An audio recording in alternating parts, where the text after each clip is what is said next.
हर खबर पर होगी आपकी पकड़। डाउनलोड कीजिए एबीपी लाइव ऐप।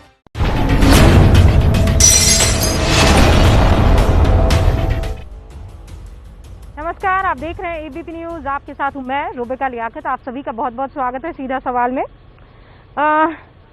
इंशाल्लाह आज चांद के दीदार हो जाएंगे। माह रमजान की कल से शुरुआत हो जाएगी। आप सभी को दिली मुबारकबाद रमजान की। ये इबादत का महीना है, लेकिन ऐसा पहली मर्तबा होगा मुझे लगता है इतिहास में, जब पूरी दुनिया में मुसलमान, चाहे वो नमाज पढ़ना हो, चाहे वो इबादत करना हो, चाहे वो सहरी हो, चाहे वो रमजान से जुड़ा कोई भी काम या एक्टिविटी हो, वो घर में रहकर करना होगा। क्योंकि आप जानते हैं घर के बाहर कोरोना है और सोशल डिस्टेंसिंग की सख्त हिदायत हर किसी की तरफ से दी जा रही है। ये पहली दफा है, चाहे वो मस्जिदुल नबवी हो, चाहे वो मक्का हो, इनको भी बंद कर दिया गया है। यहाँ भी नमाजें नहीं होंगी, यहाँ भी रमजान की पाबंदियां कोरोना वायरस के चलते साफ देखी जा रही है। लेकिन कल से सोशल मीडिया पर एक वीडियो वायरल हो रहा है। उस वीडियो में एक पुलिस वाला है जो ये कह रहा है कि नहीं भाई अजान नहीं होगी, एलजी साहब के ऑर्डर है। ये दिल्ली का एक वीडियो है। उसमें एक महिला है जिसकी आवाज पीछे से आ रही है, जो ये कह रही है क्या हम टीवी नहीं देखते हैं? एलजी साहब का ऐसा कोई ऑर्डर नहीं है। 5 लोग मस्जिद में जा सकते हैं, अजान बाकायदा होगी, ये हमें भी मालूम है। हो सकता है उस कांस्टेबल को अजान और नमाज में फर्क करना ना आया हो, ये हम पुख्ता तौर पर नहीं कह सकते। लेकिन जब वो वायरल होना शुरू हुआ वीडियो, तो दिल्ली सरकार और दिल्ली पुलिस दोनों की तरफ से सफाई आई और ये कहा गया कि जो एनजीटी के आदेश है उसके हिसाब से अजान होगी, किसी को कोई दिक्कत नहीं आएगी। लेकिन नमाज के लिए जो लोग इकट्ठा होते थे, तरावी के लिए जो लोग इकट्ठा होते थे, जो रेला जो मेला लगता था, उससे सबको अब परहेज करना होगा। आज हमारी बहस इसी पर है, क्योंकि कई ऐसे बुद्धिजीवी हैं जो अब आ गए हैं मार्केट में और खुलेआम ये कह रहे हैं कि बताइए भाई अजान नहीं होगी तो कैसे चलेगा। अरे भाई, हर चीज में जरूरी है मुसलमानों को डराना? इत्मीनान तो रखिए। इसी पर बहस, खास मेहमान हमारे साथ जुड़ चुके हैं। ये रिपोर्ट और फिर मेहमानों से आपका तारुफ।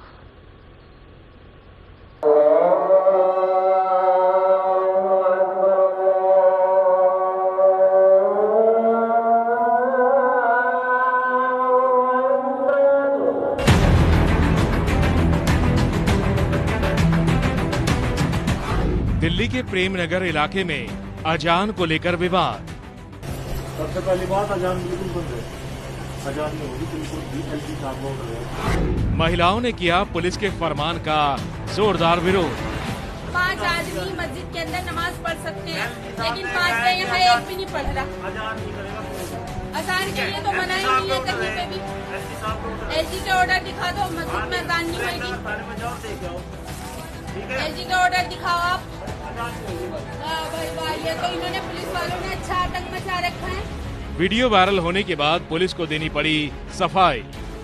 इस मामले पर दिल्ली पुलिस के आला अधिकारियों ने कैमरे पर कुछ भी कहने से इनकार कर दिया, लेकिन ये बताया कि एलजी की तरफ से इस तरह का कोई ऑर्डर नहीं है। प्रेम नगर थाने के दोनों पुलिसकर्मी मस्जिद जरूर गए थे, लेकिन ये कहने कि रमजान के दौरान मस्जिद के अंदर नमाज ना पढ़े, भीड़ इकट्ठा ना करें, लेकिन उनके मुंह से गलती से अजान निकल गया।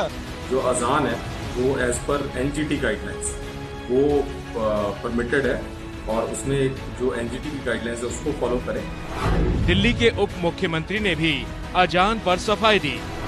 अजान के लिए कोई पाबंदी नहीं है। लॉकडाउन में मस्जिदों में नमाज के लिए इकट्ठा होने या किसी अन्य धार्मिक स्थल पर पूजा आदि के लिए लोगों के इकट्ठा होने पर पूरी तरह पाबंदी है।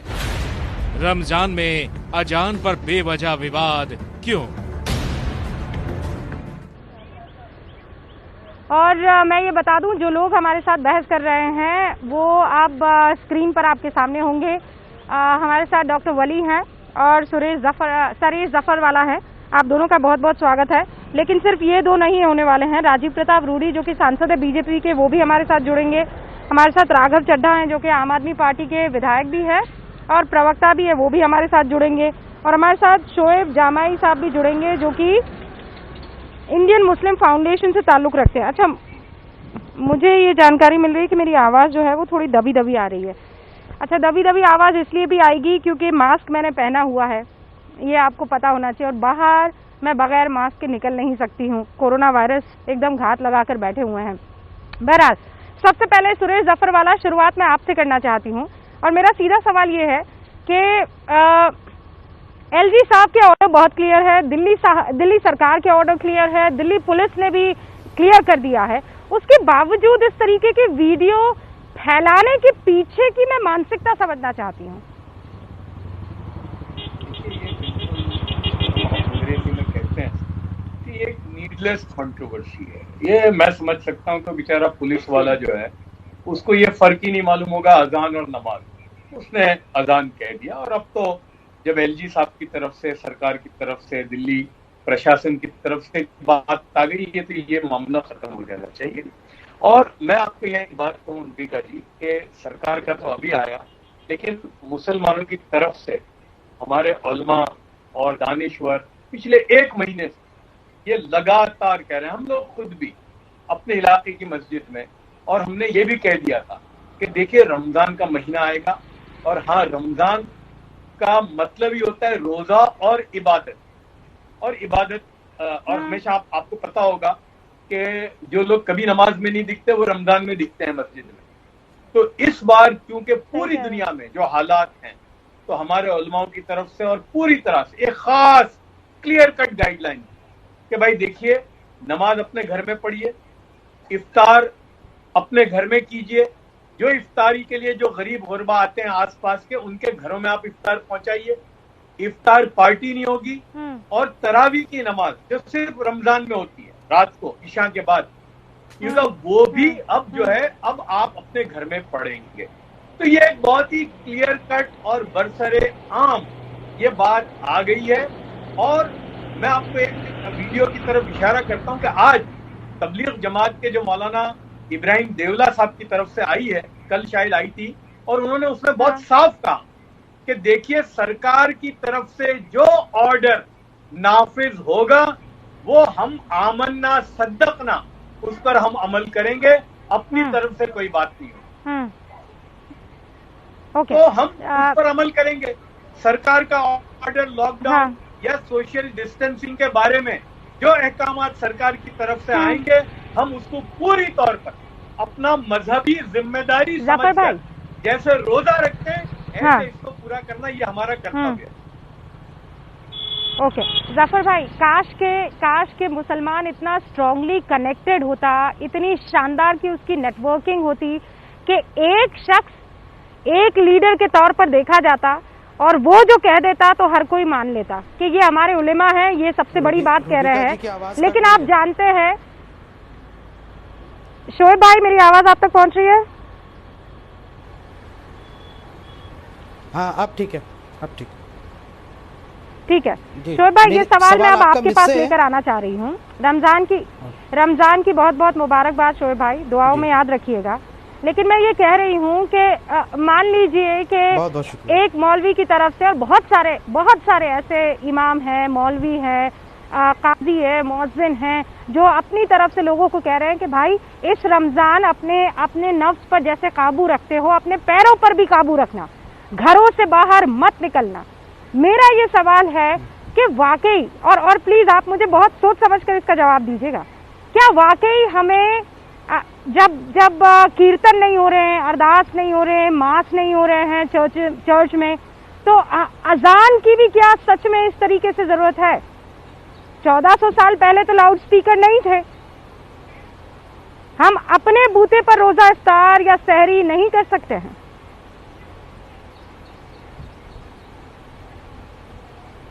जी देखिए, सबसे पहले तो मैं तमाम हिंदुस्तान के देशवासियों को रमज़ान मुबारक की मुबारकबाद देता हूं, रमज़ान करीम की। और अल्लाह से दुआ करने का ये वक्त है कि हम तमाम 130 करोड़ हिंदुस्तानियों के लिए दुआ करें कि अल्लाह ताला इस बीमारी को दूर कर दे हमसे और हिंदुस्तान दोबारा से फिर अपने तमाम लोग नॉर्मल हो जाएं और तमाम लोगों की परेशानियां ख़त्म हो जाए। तो ये दुआ करने का वक्त है, अल्लाह के सामने रो करके गिड़गिड़ा करके रातों की तन्हाई में दुआ करने का वक्त है। दूसरा जो आपने सवाल पूछा है उस पर मैं थोड़ा सा एक बात कहूँ कि ठीक है, दिल्ली के प्रेम नगर इलाके में 2 पुलिस वाले छोटे छोटे गए और उन्होंने ये कहा, कन्फ्यूज़न में कहा या जानबूझ के कहा मुझे नहीं मालूम, लेकिन आज मेरी दिल्ली पुलिस के बड़े अधिकारी से बात हुई तो उन्होंने कहा कि नहीं ऐसी कोई ऑर्डर नहीं है और दिल्ली सरकार ने भी और गवर्नर ने उसको कंफर्म कर दिया कि नहीं भाई अजान में कोई पाबंदी नहीं है, बल्कि लोग जमा नहीं होंगे और मस्जिदों में तो लोग पहले पिछले भी 1-2 महीनों 1.5 महीनों से जमा देखिए होता है कभी कभी ऐसा, क्योंकि वो मैंने वो पूरा वीडियो देखा है जिसमें वो पुलिस वाले बार बार कह रहे हैं कि हाँ अजान पे पाबंदी है, अजान पे पाबंदी है। तो जैसा जफर भाई ने कहा कि हो सकता है कन्फ्यूज़न हो गई कि नमाज को अजान समझ लिया हो, लेकिन जब बार बार कहता है तो मुझे लगता है कि फिर उन पुलिस वालों से जांच करके पूछताछ करनी चाहिए कि भाई आपने ऐसा क्यों कहा जबकि दिल्ली पुलिस का कोई ऑर्डर नहीं था। दूसरी बात मैं आपकी ये पास आ रहा हूं, आप भी जानते हैं कि उर्दू और अरबी के शब्द कितने कंफ्यूजिंग होते हैं और कितने टफ होते हैं, है ना शोएब भाई? ये क्या बात हुई कि आपने उसे शक की निगाह से देख लिया? मैं इसको देखिए मेरी बात पूरी होने दीजिए जफर भाई। डाउट दें बेचारों, गलती हो गई होगी उनसे। हाँ बिल्कुल जफर भाई, जफर भाई शोएब जामी क्या कह रहे हैं जफर भाई? 1 मिनट अरे भाई मैं सुन लिया जफर भाई क्या हमारे जफर भाई की बात नहीं मैं नहीं मानता हूँ, बिल्कुल मानता हूँ, वो हमारे बड़े भाई की तरह हैं। आप क्या समझती हैं? लेकिन सुनिए 1 मिनट, मैं ये कह रहा हूँ कि उत्तराखंड की सरकार ने आदेश जारी करके कहा है कि मस्जिदों में अजान नहीं होगी जी, जिसकी कॉपी जो है हमारे पास मौजूद है, ये उत्तराखंड की सरकार ने कहा और ये खबरों में छपा। मैं ये कहता हूं कि आपने कहा कि 1400 साल पहले लाउड स्पीकर नहीं था। आप ये बताइए कि 1400 साल पहले लाउड स्पीकर नहीं था तो नगाड़े बजा करके हर इलाके में ये अनाउंसमेंट होता था कि भाई अब अफ्तार का वक्त हो गया है या सहरी का खत्म का वक्त हो गया है। नमाज के लिए लोग नहीं जमा होंगे वो तो ठीक है, और ना ही यहाँ से तरावी के लिए लोग जमा होंगे, लेकिन अजान की आवाज सुन के ही लोग। एक सेकंड, आपका एक्सक्यूज भी ना, आप मेरी बात ठीक है, पहले जमाने में नगाड़े बजते थे तो एक काम करते। शोएब भाई सुनिए ना, मुझे किसी से, अरे कैसी बातें कर रहे हैं, कैसी बातें कर रहे हैं शोएब भाई? सुनिए मेरी बात, मैं क्या कह रही हूँ, नगाड़े मत बजाइए। व्हाट्सएप पर इतने वीडियोस आप लोग फॉरवर्ड करते हैं, व्हाट्सएप पर के वक्त हो गया सहरी का, ये फॉरवर्ड नहीं कर सकते हैं? नगाड़े मत बजाइएगा। मैं कह रही हूँ उत्तराखंड सरकार पर भी जो आप सवाल उठा रहे हैं, मैं वली साहब के पास जाना चाहती हूँ। डॉक्टर वली, अरदास नहीं हो रही है, अरे भाई मेरी बात, माता का जगराता नहीं हो रहा है, आरती नहीं हो रही है। सुनिए ना शोएब भाई, रुक जाइए, उसके बाद मैं आपके पास आऊंगी। हर गरीब आदमी के पास अच्छा सर, ये तो मत ही बोलिए आप मुझे, ये मत बोलिए आप मुझे कि मोबाइल फोन नहीं होते हैं। आज एक घर के पास मोबाइल फोन है, ये मत बोलिए आपके मोबाइल फोन नहीं होते हैं। शोएब भाई ये आप फिर इस्लामोफोबिया कहा जाएगा। फिर जो लोग कह रहे हैं कि इस्लामोफोबिया फैल रहा है, आ गए ना आपकी दुकान ही चलती है ना इस्लामोफोबिया से, आपकी दुकान ही इस्लामोफोबिया से चलती है। आपने इस्लाम को क्या इतना छोटा मजहब समझ रखा है कि कोई भी कोई ऑर्डर पास करेगा और इस्लाम को ठेस पहुंच जाएगी? आपकी दुकान ही इस्लामोफोबिया पे चलती है सर, क्यों हर बार इस्लामोफोबिया? सब्जी वाले ठेले वाले को परेशान कर रहे हैं तो इस्लामोफोबिया नहीं था? वो जगह जगह लोगों को मार रहे हैं जो तबलीग में नहीं, पाल घर में संतों की भी तो लिंचिंग हुई है ना, सोशल मीडिया पे कैंपेनिंग चल रही है, इस्लामोफोबिया नहीं था? क्या कहेंगे? अरे इसी टाइम में, इसी जमाने में पाल घर में 2 संतों की हत्या हो जाती है, लिंचिंग हो जाती है, इसे भी इस्लामोफोबिया कह देंगे आप? हर चीज को इस्लामोफोबिया, हर चीज को उसी ब्रैकेट से, उसी चश्मे से क्यों देखना है? निंदनीय थी। लेकिन डॉक्टर वली 1 मिनट, पाल घर में हत्या करने वाले आदिवासी नक्सली थे, पाल घर में हत्या करने वाले आदिवासी नक्सली थे, निर्मम हत्या हुई, उनकी सजा होनी चाहिए। नहीं अभी रुक जाइए आप, इतना आतुर मत हो जाइए, रुक जाइए शोएब भाई, मैं आपकी आवाज बंद कर दूंगी वरना, रुक जाइए। डॉक्टर वली सांप्रदायिक रंग क्यों दे रहे हैं आप? क्या इस्लामोफोबिया? अरे क्या इस्लामोफोबिया? जबरदस्ती का आप लोगों की वजह से तिल का पहाड़ बनता है, आप लोगों की वजह से राई का पहाड़ बनता है, हर चीज में इस्लामोफोबिया। अब बेचारे उस कांस्टेबल ने गलती से अजान और नमाज में फर्क नहीं कर पाया तो इस्लामोफोबिया हो गया। इंडियन कॉन्स्टिट्यूशन पढ़ा है आपने? अरे ओ भाई साहब, इंडियन कॉन्स्टिट्यूशन पर बाकायदा एबीपी न्यूज ने अलग अलग सीरीज चलाई है। कॉन्स्टिट्यूशन के बारे में जो पढ़ा होगा या जाना होगा ना, वो आपने एबीपी न्यूज से ही जाना होगा। शोएब जमाई, तो कॉन्स्टिट्यूशन की धौंस मत दीजिए मुझे यहाँ पर। मैडम आर्टिकल 14, 15 और 21 की धौंस यहाँ पर मत दीजिएगा। सब पढ़े लिखे हैं। माफ कीजिएगा, और उसके बाद जो है रूबिका, आप क्यों प्रोवोक हो रही हैं? टीवी डिबेट में आप मत प्रोवोक होइए। इंडियन कॉन्स्टिट्यूशन भी पढ़ते हैं हम। डॉक्टर पली, हाँ देखिए, आप रूबिका जी आप मत प्रोवोक होइए, आप प्रोवोक मत होइए, आप बिल्कुल मत प्रोवोक होइए। ये मसला बहुत आसान है। हमको रमज़ान में इसी बात की प्रैक्टिस करनी है कि सब्र करेंगे, शुक्र करेंगे, इबादत करेंगे, लड़ाई झगड़ा नहीं करेंगे, झूठ नहीं बोलेंगे, ज़िना नहीं करेंगे, कम खाएंगे, खुदा की इबादत करेंगे। और वो ये जो हालात हैं इस रमज़ान में, ये किसी ने भी नहीं देखे होंगे अपनी लाइफ में। एडमिनिस्ट्रेशन को इस बात के लिए बिल्कुल हम अपनी किसी हरकत से मजबूर न करें कि वो सख्त कदम उठाएं। मौलाना देवला साहब का बयान जो भी रेफरेंस आया है वो बिल्कुल ठीक है। जो जैसा स्टेटस को होती है एडमिनिस्ट्रेशन वैसे ही रखता है, कोई इसमें चेंज नहीं होता है। इसलिए कोई घबराने की, लड़ाई झगड़े की कोई बात ही नहीं है। अगर हम इसको इशू बना लेंगे तो हो सकता है फिर इस पे ज़्यादा गड़बड़ हो जाए। तो सब्र के साथ, आराम के साथ घरों में इबादत करनी है। आप सही कह रहे हैं। बहुत ही बैलेंस्ड वे में इबादत करनी है। गरीबों को ख्याल करना है, लोगों को खाना पहुंचाना है। हमें बहुत अच्छा काम करना है इस रमज़ान में और खुदा की तरफ मुतवज्जे रहना है, एक दूसरे की खिदमत करनी है। और आपने जो कहा, पैर बिल्कुल बंधे रखने हैं, बाहर नहीं निकलना है, न इफ्तार के बहाने, ना नमाज के बहाने, ना और रात को भी नहीं घूमना है, रात को चहलकदमी नहीं करनी, इबादत करनी है। तो बहुत ही कसम पुरसी का रमज़ान है। और गरीबों के लिए तो ये बहुत ही ख्याल रखने का है हम लोगों का कि भाई अपने पड़ोसी, रिश्तेदार और आसपास के लोग कोई भूखा न रहे, और उनको माली हालत से भी मदद करने का ये ट्रेनिंग है। इसमें बिल्कुल डॉक्टर वली, मुझे अभी जानकारी मिली है, हाँ, स्टेटस मुझे अभी जानकारी मिली है कि राघव चड्ढा और राजीव प्रताप रूडी ये दोनों भी मेहमान हमारे साथ जुड़ चुके हैं, क्योंकि जब तक मुझे एहसास था तब तक ये दोनों हमारे साथ जुड़ नहीं पाए थे। तो राजीव प्रताप रूडी साहब, मैं चाहती हूँ एक ओपनिंग रिमार्क आप दे दें, फिर राघव चड्ढा आप अपनी बात कर दें और उसके बाद मैं आगे बढ़ूंगी। राजीव प्रताप रूडी। धन्यवाद। मैं विषय नहीं समझ पा रहा था कि किस पर चर्चा है, लेकिन जहां तक मुझे अनुमान लगा बातों से, अंतिम क्षण की बातों से, कि देखिए ये त्योहार या ये पर्व और ये इस समय लॉकडाउन एक बेसिक हम रूल है इस सब के लिए। और किसी भी धर्म, किसी भी समाज, चाहे वो चर्च के लिए हो, गुरुद्वारे के लिए हो, मंदिर के लिए हो, मस्जिदों के लिए हो, तो एक बेसिक हम रूल है लॉकडाउन। और उसकी व्यवहारिकता से हम लोग वाकिफ हैं कि उसका लाभ और घाटा क्या हो सकता है अगर हम लॉकडाउन को सम्मान न करें या लॉकडाउन पर भरोसा ना करें। और प्रार्थना तो सबको करने का अधिकार है और वो किसी ने नहीं रोका है, न रोकने का कोई गुंजाइश है।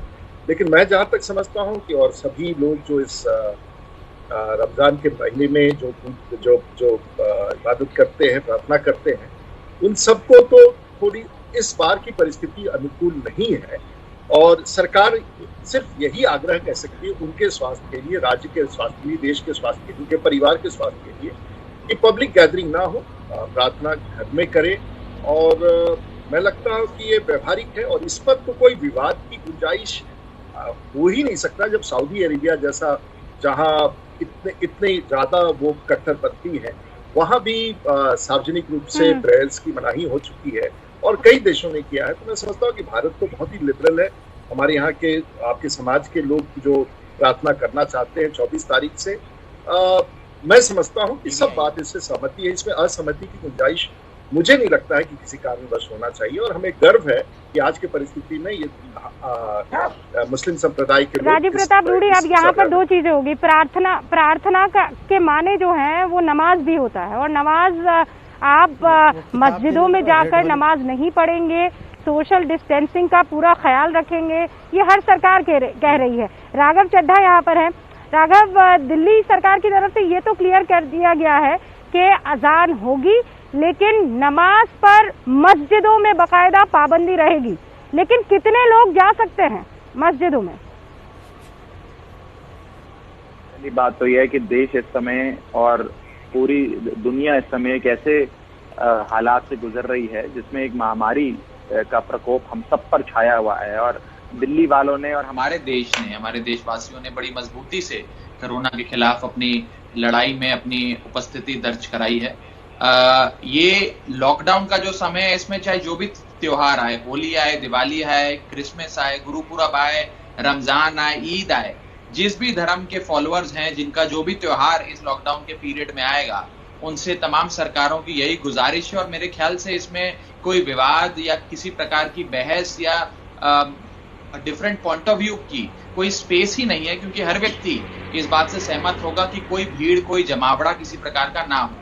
रमजान का पाक महीना शुरू होने जा रहा है और हमारी सरकार का बड़ा स्पष्ट ये मानना है कि बिल्कुल सब लोग, जो लोग इस्लाम धर्म को मानते हैं, वो इस पूरी रमजान के पाक महीने में जो भी उनके प्रार्थना होती है, रूटीन होता है, उसे फॉलो करें। बस केवल इकट्ठा होकर नमाज नहीं पढ़े, मस्जिदों में नमाज पढ़ने के लिए जैसे भीड़ इकट्ठी हो जाती है, उसके लिए हमारी दरख्वास्त है कि वो कृपया ना करें, क्योंकि देश इस समय एक लॉकडाउन के पीरियड से गुजर रहा है। और यदि इस लॉकडाउन के पीरियड में यदि होली भी आए, दिवाली भी आए, जिस भी धर्म के लोगों का त्योहार इस लॉकडाउन के पीरियड में आए, कोई भी व्यक्ति उस त्योहार को मुझे नहीं लगता मनाएगा, क्योंकि अभी भारत सरकार द्वारा और अन्य राज्य सरकारों द्वारा पूरी तरीके से लॉकडाउन लगा हुआ है। और मुझे पूरा विश्वास है कि इसमें ना कोई विवाद होगा और ना ही समाज के किसी भी तबके को इस प्रकार की सरकार की फिंगर्स क्रॉस की जा सकती है, इसमें फिंगर्स क्रॉस की जा सकती है कि किसी तरह का कोई विवाद ना हो, किसी तरीके की ऐसी कोई तस्वीर हमें देखने को ना मिले जो देश नहीं देखना चाहेगा। शोएब भाई, उसके बावजूद क्या अपने दिल पर हाथ रखकर बताइएगा, क्या ऐसा लगता है कि ये जो 30 दिन है, ये बार बार समझाने की कोशिश करती रहनी पड़ेगी कि घरों से बाहर मत निकलना, ना तरावी के लिए, ना नमाज के लिए, ना चहलकदमी के लिए, इबादत घर में करें और कहीं नहीं?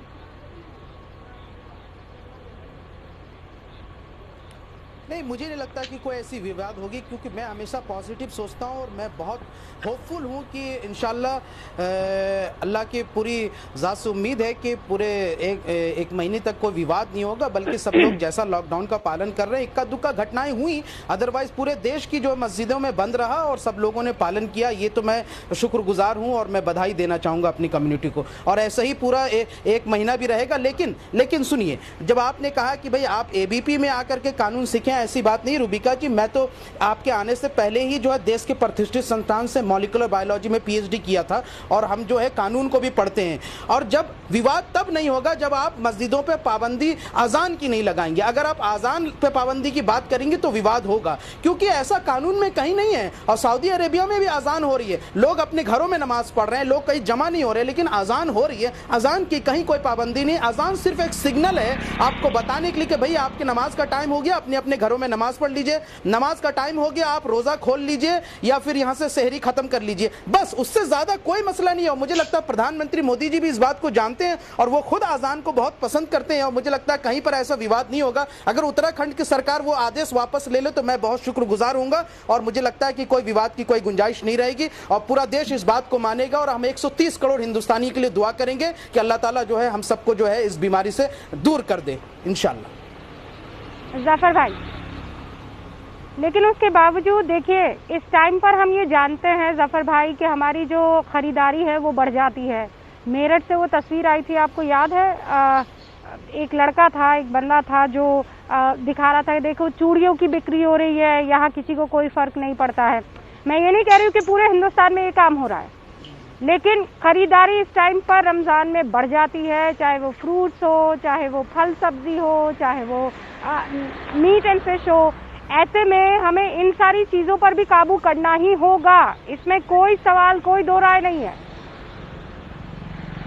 रूबिका जी, असल आपको पता है रोजे की हकीकत क्या है? रोजा नाम है खुदा, यानी गरीब, गुरबा, कमजोर वो जिंदगी कैसे गुजारता है, वो असल उसकी प्रैक्टिस है।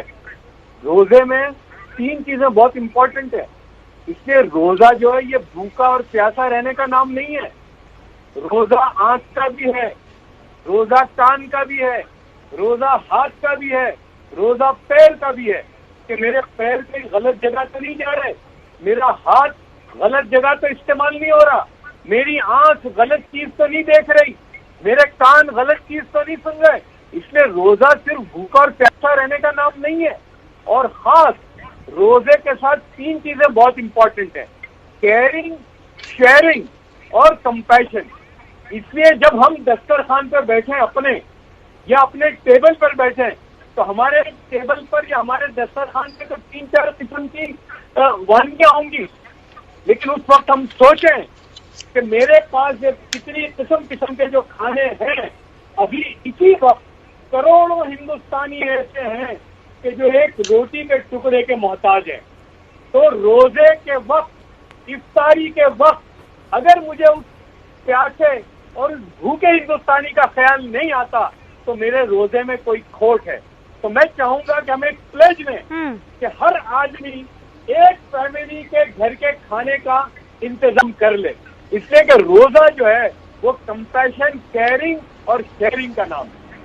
ये हमारी जिंदगी में और जब ये करेंगे ना, जो असल मीनिंग है, जफर भाई, ऐसे बहुत से मुसलमान होंगे जिन्हें इसके असल माने नहीं मालूम होंगे, क्योंकि रोजों का मतलब ज्यादातर यही समझते हैं कि जुबान से हमको काबू रखना है और शाम को जब इफ्तारी होगी उसके बाद से हम फ्री हैं। डॉक्टर वली, मैं आपके पास आऊँ उससे पहले राघव चड्ढा और 2.5% जो जकात है, रूबिका जी एक सेकंड, सिर्फ एक बात कहनी थी छोटी सी, रूबिका जी, कि अगर 2.5% जो 2.5% जो जकात हम निकालते हैं अपनी आमदनी का, अगर सारे मुसलमान 2.5% जकात अगर ईमानदारी से निकालने लगे तो मुझे लगता है कि कोई भी हिंदुस्तान का गरीब भूखा नहीं सोएगा। और मैं इस बार गुजारिश करता हूं अल्लाह के वास्ते, अल्लाह की नाराजगी दूर करने के लिए सब लोग ईमानदारी से 2.5% जकात निकालें और अपने आसपास के गरीबों का ख्याल रखें। मुझे लगता है इससे अरे पर जानी भी तो वो सही जगह चाहिए ना, वो जकात कहाँ जाएगी, किस काम आएगी, ये सबसे बड़ा सवाल है। इस सवाल का जवाब भी मुझे चाहिए। शोएब भाई बस एक सेकंड सर, शोएब भाई रुक जाइए ना, मैंने आपको बहुत टाइम दिया। नहीं जाना चाहिए, बल्कि गरीब मुसलमानों को 10 सेकंड में पूरा करना चाहता हूँ। गरीब हिंदू हो या मुसलमान, और वो जो बात मैंने कही रूबिका जी, वो हदीस है, अल्लाह के रसूल ने यूं फरमाया कि कुछ लोगों को उनके रोजे में सिवाय भूखे और प्यासे रहने के अलावा कुछ भी नहीं मिलेगा। इसलिए रोजा जो है, खुदा के वास्ते ये मत समझना कि भूखा प्यासा रहने का नाम है। हमारी जुबान, आंख, कान, हाथ और पैर और हमारी सोच, ये सबका रोजा है। अगर वो नहीं है तो फिर ये रोजे की हकीकत कभी भी हमारी जिंदगी में नहीं आएगी। नहीं, लेकिन जफर साहब देखिए, 100 पूर्व मुस्लिम ब्यूरोक्रेट्स हैं जिन्होंने चिट्ठी लिखी है कि मुसलमानों के साथ भेदभाव हो रहा है। मैं ये समझ नहीं पा रही हूँ किस किस्म का भेदभाव और कहाँ पर भेदभाव हो रहा है। 100 ब्यूरोक्रेट्स हैं जिन्होंने ये चिट्ठी लिखी है, मुस्लिम ब्यूरोक्रेट्स। मुझे नहीं पता ये कितने लोग हैं जो कभी गरीब मुसलमान परिवारों में गए होंगे, ये कितने लोग हैं जिन्होंने गरीब मुसलमानों में बच्चियों को पढ़ाने लिखाने का जिम्मा उठाया होगा, लेकिन जब चिट्ठी लिखने को आती है, अवार्ड वापस करने की आती है, तो ये सब के सब पहले अव्वल लाइन में दिखाई देते हैं। कहाँ भेदभाव हो रहा है और किस भेदभाव की बात कर रहे हैं जफर भाई? मैं इसका जवाब दूं। मैं ये ब्यूरोक्रेट्स को कहना चाहता हूं कि ये जॉब और वो तो बाद की बात है भाई, कम से कम कौम को पढ़ाओ लिखाओ तो सही। ये मुसलमान एक ग्रुप है, उसने ये निकाला है कि मुसलमानों में 8% ग्रेजुएट हैं, 8%। अब मुझे आप बताइए कि जो कौम में 8% यानी 8% ग्रेजुएट होंगे तो वो दुनिया की कौन से इम्तिहान में बैठ सकेंगे? तो भाई पहले आप मुसलमानों को तालीम याफ्ता करने का काम तो कीजिए।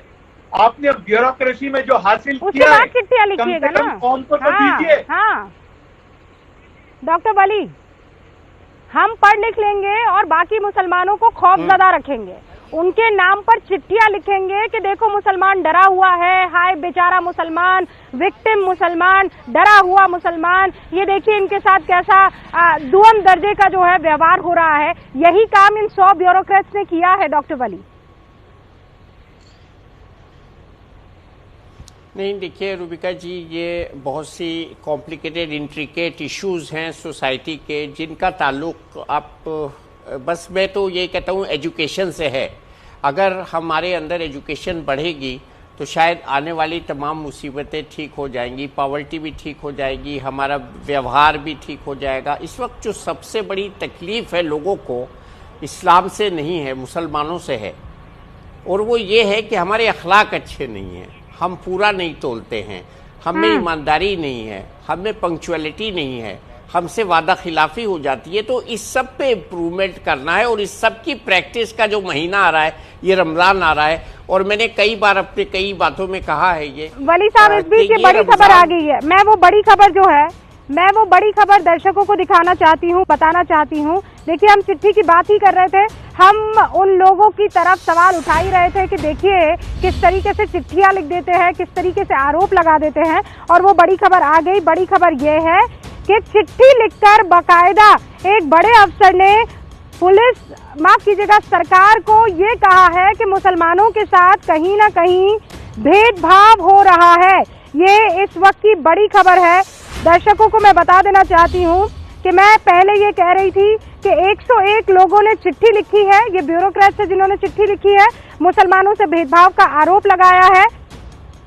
101 पूर्व नौकरशाहों ने सरकार को खत लिखकर ये आरोप लगाया है, राज्यों के मुख्यमंत्रियों को चिट्ठी लिखी है और ये आरोप लगाया है कि मुसलमानों से भेदभाव हो रहा है। अब मेरे समझ में नहीं आ रहा है कि इस तरीके के खत, इस तरीके के संदेश क्या बताते हैं, जबकि पूरी दुनिया आपकी तरफ, हिंदुस्तान की तरफ नजर उठाकर देख रही है। जो फैसले लिए गए हैं, जो स्टेप्स लिए गए हैं, उन स्टेप्स को देखते हुए बिल गेट्स भी तारीफ करते हैं। और ऐसे में खबर ये आती है, 101 ब्यूरोक्रेट्स जो हैं वो ये खत लिखते हैं राज्यों के मुख्यमंत्रियों को कि मुसलमानों के साथ भेदभाव हो रहा है। अरे भाई, वो क्यों भूल जाते हैं कि स्वास्थ्य कर्मियों के ऊपर हमला कौन कर रहा है? और फिर मैं ये समझाना चाहती हूँ कि आप पूरी कौम को इस ब्रैकेट में नहीं डाल सकते हैं। कुछ जमातियों की वजह से पूरी कौम के ऊपर आप सवालिया निशान नहीं लगा सकते हैं। पूरी कौम के ऊपर सवाल उठ रहे हैं, ऐसा आरोप आप नहीं लगा सकते हैं। जफर सरेशवाला, मैं चाहती हूँ पहला इस पर आप रिएक्शन दें। मुसलमानों के साथ दोगला रवैया या दोहरा मापदंड अपनाया जा रहा है। सर, हिंदुस्तान में एक सेक्युलर कंट्री में कैसे कोई यकीन करे इस पर?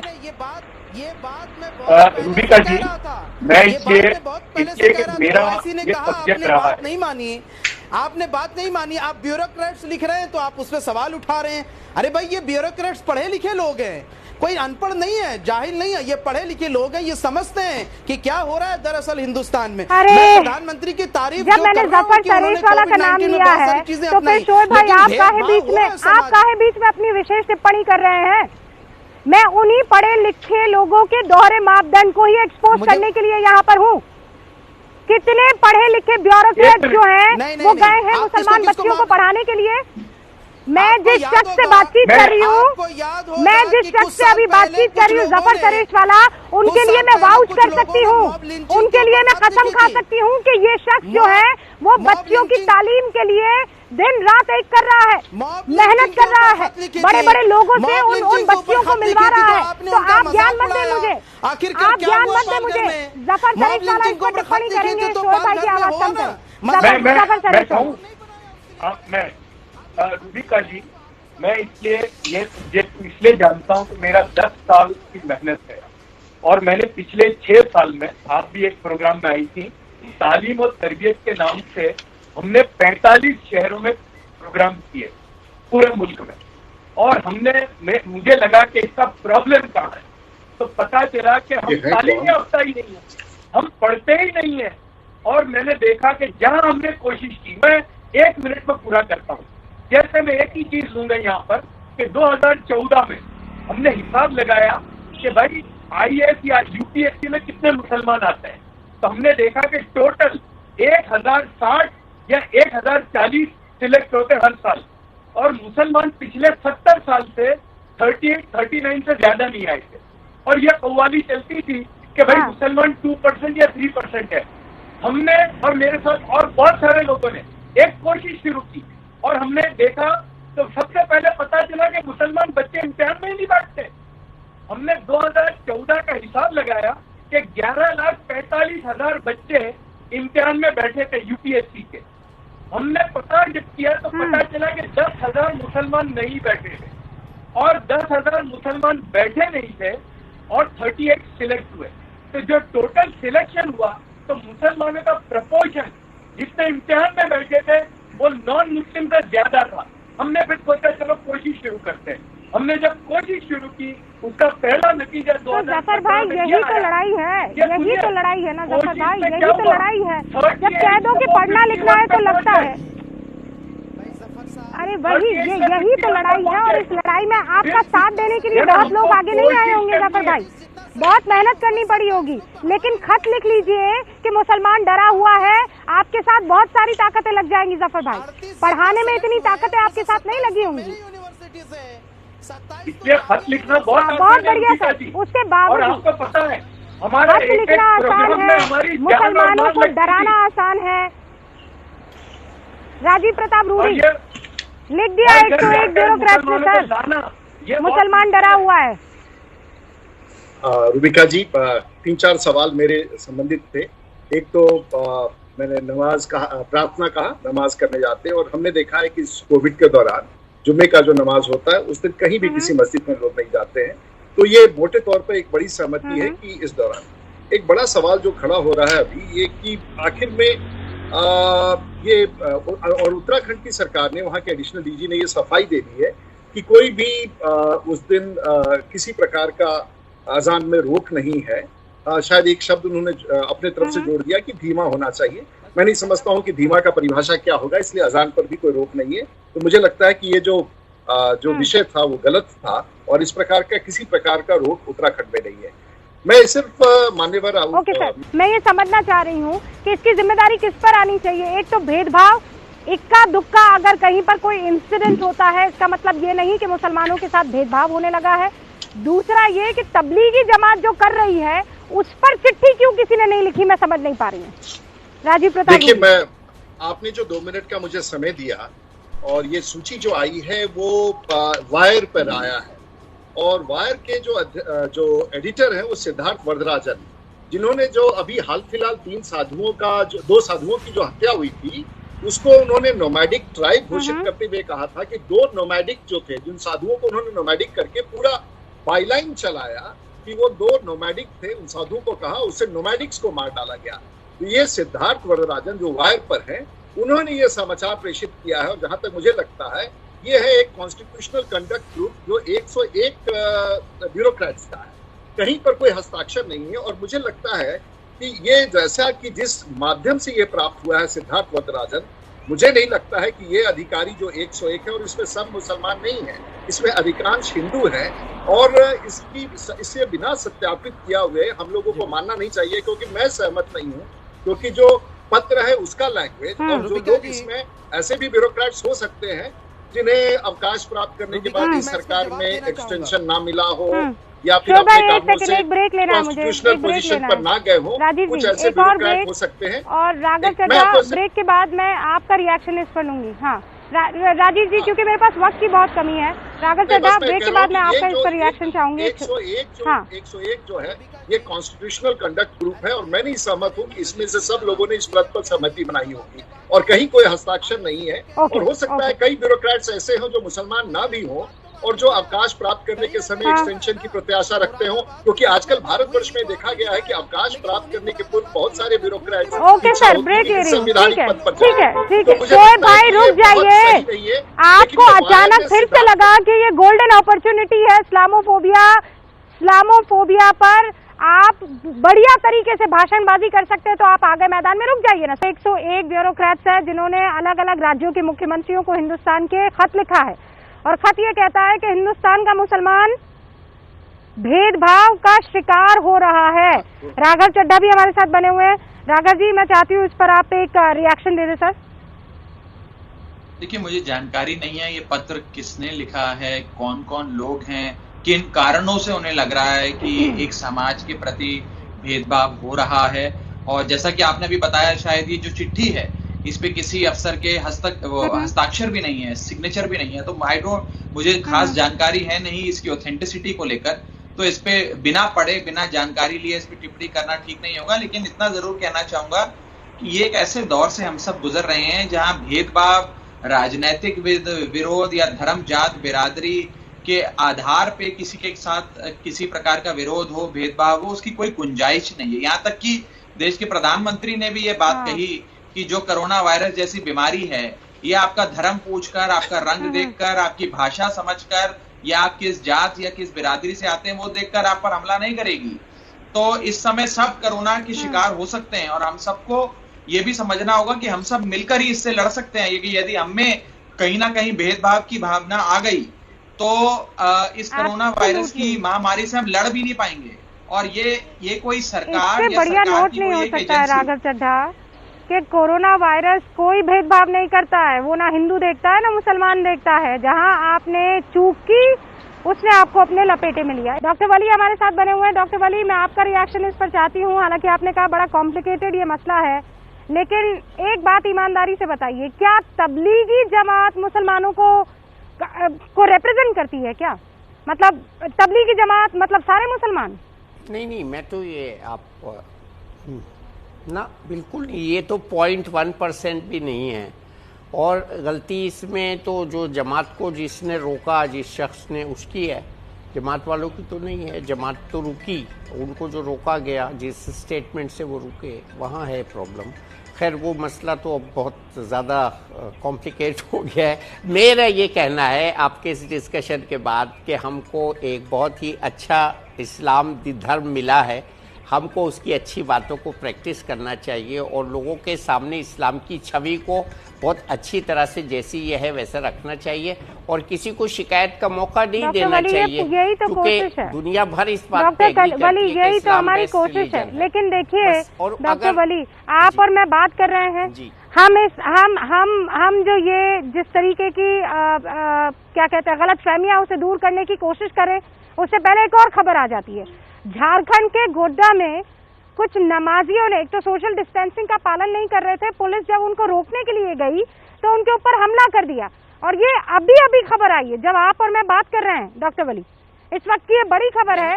झारखंड के गोड्डा से ये खबर आई है जहां पर 5 नमाजियों ने पुलिस टीम पर हमला कर दिया है और ये तस्वीरें ऑन एयर है डॉक्टर वली, ये तस्वीरें देखिए। अब ऐसे में क्या कहा जाए फिर? ये बिल्कुल ठीक बात है, ये उनको एजुकेट करिए कि नमाज अलग अलग पढ़िए, जमात से मत पढ़िए। बस यहाँ सोशल डिस्टेंसिंग की एजुकेशन है और हमला तो करना ही नहीं है। नमाज बेकार हो गई आपकी। अगर आपने नमाज के पढ़ने के साथ साथ लड़ाई कर ली तो वो तो नल एंड वॉइड हो गई प्रेयर, आपका तो सारा अमल ही बेकार हो गया। नमाज तो बस इसलिए है कि हम झुक के खुदा के सामने ओबीडियंट बने और वहाँ हो गया एक्सप्लोजन। हमेशा कोशिश होती है, एक्सप्लोजन हो गया कि आप जैसे समझदार पढ़े लिखे लोग, जफर सरेशवाला जैसे समझदार पढ़े लिखे लोग आकर कौम को रिप्रेजेंट करें ताकि जो गलतियां हैं, जो गलत फहमियां हैं वो दूर हो सके। बहुत बहुत शुक्रिया डॉक्टर वली। रमजान की आप सभी को एक बार फिर से बहुत सारी मुबारकबाद। देखिए, हिंदुस्तान जितनी मोहब्बत मुसलमानों से करता है, कोई मुल्क नहीं है जो ये काम कर सके। फख्र से आप ये कह सकते हैं इस सरजमी पर खड़े होकर के मैं मुसलमान हूं, और लोग आपको अदब से सलाम करेंगे।